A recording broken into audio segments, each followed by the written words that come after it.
75 લાખના આક્ષેપો બાદ ભાજપ સાંસદ અને આપ ધારાસભ્ય ફરી સામે.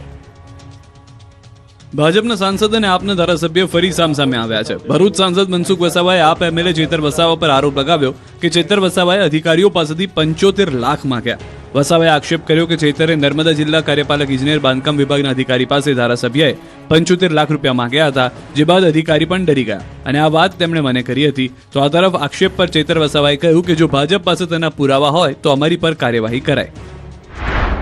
નર્મદા જિલ્લા કાર્યપાલક ઇજનેર બાંધકામ વિભાગના એમની પાસે 75 લાખની માંગણી કરી.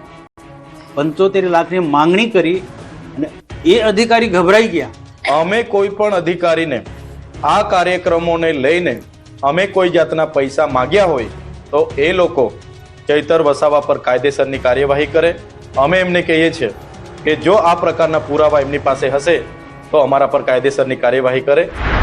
ચેતર વસાવાએ ખુલાસો કર્યો કે પ્રધાનમંત્રીના કાર્યક્રમના ખર્ચ પેટે 75 લાખની માંગણી કરવાના આરોપ પાયા વિહોણા છે અને જો માંગણી કરી હોય તો તેના પુરાવા આપો.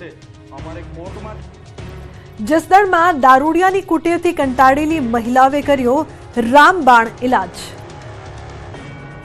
દારૂ અને દારૂડિયાઓ સામે હવે લોકો જ જાગૃત થઈ રહ્યા છે. રાજકોટના જસદણના જૂના બસ સ્ટેન્ડ નજીક કલાલના ડેલા પાસે દારૂડિયાઓ આતંક મચાવી રહ્યા છે, જે બાદ મહિલાઓને રણચંડી બનવું પડ્યું છે. દારૂના નશામાં ચૂર દારૂડિયાઓએ મહિલાના ઘર પાસે આવીને બીભત્સ શબ્દો બોલવા લાગ્યા, જે બાદ મહિલાએ તેને અટકાવતા દારૂડિયાએ મહિલાની લાકડીથી માર માર્યો. આ બનાવ બાદ વિસ્તારની મહિલાઓ ભેગી થઈ ગઈ અને નશામાં ચૂર દારૂડિયાને હોશમાં લાવી દીધો. રણચંડી બનેલી મહિલાઓ સાવરણીથી દારૂડિયાની બરાબરનો મેથી પાક ચખાડવાનો આરોપ છે. આ દારૂડિયા વિસ્તારમાં અવારનવાર મહિલાઓને પરેશાન કરતા આજે પણ દારૂડિયાઓને રોજની જેમ આ વિસ્તારમાં ધમાલ મચાવી, પરંતુ મહિલાઓએ આજે તો દારૂડિયાઓને હંમેશાના માટે હોશમાં લાવી દીધો. એક જ મહિલા નહીં પરંતુ તે બાદ તો ઘણી મહિલાઓએ લાકડીઓથી દારૂડિયાને ફટકાર્યો. મહિલાઓના હુમલાથી દારૂડિયાઓ પણ આ જીજી કરતા વિસ્તાર છોડી દૂર જતા રહ્યા હતા. અમદાવાદમાં પીક અવર્સમાં ટ્રાફિકની સ્થિતિ એવી છે કે સાયકલ ચાલક આગળ નીકળી જાય છે.